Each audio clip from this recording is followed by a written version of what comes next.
Hello दोस्तों, कैसे हैं आप सब। आज के वीडियो में हम बात करने वाले हैं टीसीएस में सबैटिकल लीव के बारे में। क्या ये होता क्या है, कौन इसके लिए एलिजिबल है, कितने दिन के लिए ले सकते हैं, उसके बाद रिटर्न की क्या प्रोसेस है। तो ये सब आज सारी चीज़ें आज हम बात करने वाले हैं। तो स्टार्ट करते हैं कि लाइक ये होता क्या है। समझिए, आप अगर आपने जॉब स्टार्ट करी और आपने जॉब ज्वाइन की थी कि सिर्फ ग्रेजुएशन बेसिस पे, और आपको जॉब करते करते आपको अचानक से फील हुआ कि नहीं यार, ये मैं ग्रेजुएशन के बेस में जॉब कर रहा हूँ और मुझे कुछ तो और सीखना चाहिए और पढ़ना चाहिए, हायर एजुकेशन के लिए जाना चाहिए। तो आप हायर एजुकेशन के लिए जाना चाहते हैं, तो उस टाइम पे जो भी आप लीव लेते हैं उसको सबैटिकल लीव बोला जाता है। अब इसकी एलिजिबिलिटी देख लेते हैं कि ये कौन इसके लिए अप्लाई कर सकता है। तो इसके लिए हर वो एम्प्लॉई अप्लाई कर सकता है जिसने टीसीएस में 2 साल अपने कंप्लीट कर लिए हों किसी प्रोजेक्ट में, सिंगल प्रोजेक्ट में। अगर मान लीजिए आपने एक्स प्रोजेक्ट में 2 साल कंप्लीट किया और उसके बाद आपने सडन कोई सा दूसरा प्रोजेक्ट ले लिया, उस प्रोजेक्ट में आपको सिर्फ 4 महीने हुए हैं, तो आप उसके लिए एलिजिबल नहीं रहेंगे। उस प्रोजेक्ट में भी आपको 2 साल कंप्लीट करने पड़ेंगे। तो एक प्रोजेक्ट में अगर आप 2 साल कंप्लीट कर लेते हैं तो आप उसके लिए एलिजिबल हो जाते हैं सबैटिकल लीव के लिए। अब बात कर लेते हैं कि लाइक ये कितने दिनों के लिए ले सकते हैं। तो सबैटिकल लीव आप मैक्सिमम 730 दिन के लिए ले सकते हैं। एक बार में 730 दिन के लिए ही ले पाएंगे। आप चाहें तो उससे कम, अगर उससे कम ड्यूरेशन का कोई कोर्स हो तो आप उसके लिए भी ले सकते हैं। अगर कोई कोर्स आपका 6 महीने कम में कंप्लीट हो रहा है तो आप 6 महीने में वापस आके रिपोर्ट कर सकते हैं। और मैक्सिमम 2 साल का कोई भी अगर पोस्ट ग्रेजुएशन करना चाहे तो मैक्सिमम 2 साल के लिए, मतलब 730 दिन के लिए, वो दिन के अकॉर्डिंग मिलता है। अब इसकी ये जो लीव है उसको लेने की प्रोसेस क्या है, ये लीव कैसे लें। ये लीव लेने की सिंपल सी प्रोसेस है। सबसे पहले आपको अपने टीम लीड से डिस्कस करना पड़ेगा कि मैं भैया सबैटिकल लीव में जाना चाहता हूँ। और उसके बाद आपका टीम लीड आपके मैनेजर से, आपका मैनेजर आपके प्रोजेक्ट मैनेजर से, ये तीनों मिलकर डिस्कस करेंगे। अगर प्रॉपर स्ट्रेंथ है आपके प्रोजेक्ट में तो आपको सबैटिकल लीव अप्रूव कर दी जाएगी। ये उसमें भी आपको 3 महीने का नोटिस पीरियड देना रहेगा। अगर आपको मतलब दिसंबर से जाना है कि जुलाई से जाना है, तो अप्रैल मई में आपको ये बताना पड़ेगा अपने प्रोजेक्ट को कि मैं 1 जुलाई से जाने वाला हूँ, सो दैट वो आपका रिप्लेसमेंट ढूंढ सके। ये 3 महीने पहले आपको बताना है। उसके बाद मैक्सिमम 730 दिन के लिए आप लीव ले सकते हैं। और जैसे आप टेक्निकल कोर्स करना चाहते हैं कि नॉन टेक्निकल या कि पोस्ट ग्रेजुएशन कुछ करना चाहते हैं, उसके अकॉर्डिंग आपको अप्लाई करना रहेगा।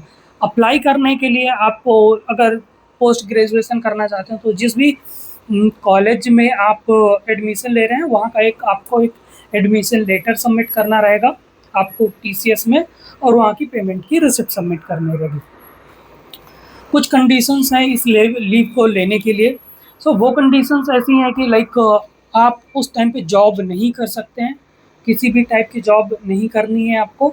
और जो भी आप कोर्स कर रहे हैं वो रेगुलर होना चाहिए। आप डिस्टेंस या कि ऑनलाइन कोर्स नहीं कर सकते हैं, तो आपका रेगुलर कोर्स होना चाहिए। उसके बाद बात कर लेते हैं वहाँ से रिटर्न होने की, कि जब आपका कोर्स कंप्लीट हो गया उसके बाद की क्या प्रोसेस है। उसके बाद की प्रोसेस ऐसी है कि लाइक सबसे पहले मान लीजिए आप 2 साल बाद वो वापस आते हैं, तो सबसे पहले आपको आपका जो पुराना प्रोजेक्ट है उस प्रोजेक्ट की एचआर से बात करके आपको अपना एम्प्लॉय आईडी एक्टिवेट करवाना पड़ेगा, आपको अपना कार्ड एक्टिवेट करवाना पड़ेगा। उसके बाद जाके आपको आपके आरएमजी से मिलना पड़ेगा, जहाँ पे उसने आपको डिप्लॉय कर रखा होगा। उसके बाद आरएमजी आपसे आपके लाइक एजुकेशन के बारे में बात करेगा, और जो भी आपने एजुकेशन किया है ट्राई करें कि वैसा ही प्रोजेक्ट ढूंढें। अगर आपने फाइनेंस में किया तो कोई फाइनेंस का प्रोजेक्ट ढूंढें, अगर आपने एचआर का किया तो एचआर के रोल के लिए जाएं। अगर कोई आपने टेक्निकल कोर्स किया है, suppose power platform, power app, Citrix, AWD, AVD, जो भी वॉट एवर कोर्स आपने किया है, आप उस कोर्स के लिए अप्लाई करें। अब उसी कोर्स के लिए अप्लाई करें या कि उसी प्रोजेक्ट में जाएं। उसमें से फ़ायदा ये है कि आपका जो रिफिटमेंट होता है। रिफिटमेंट मतलब आप जब सबैटिकल लीव कंप्लीट करके आते हैं तो आपकी कुछ सैलरी बढ़ाई जाती है। सो अगर अगर आपने एमबीए में कोर्स किया है और आप किसी दूसरे प्रोजेक्ट में लग गए, अगर आप फाइनेंस में कोर्स किया है और आप किसी दूसरे प्रोजेक्ट में लग गए, या कि आपने कोई टेक्निकल कोर्स किया और आप नॉन टेक्निकल में लग गए, तो आपके रिफिटमेंट होने के चांसेस ऑलमोस्ट कम हो जाएंगे या तो ज़ीरो हो जाएंगे।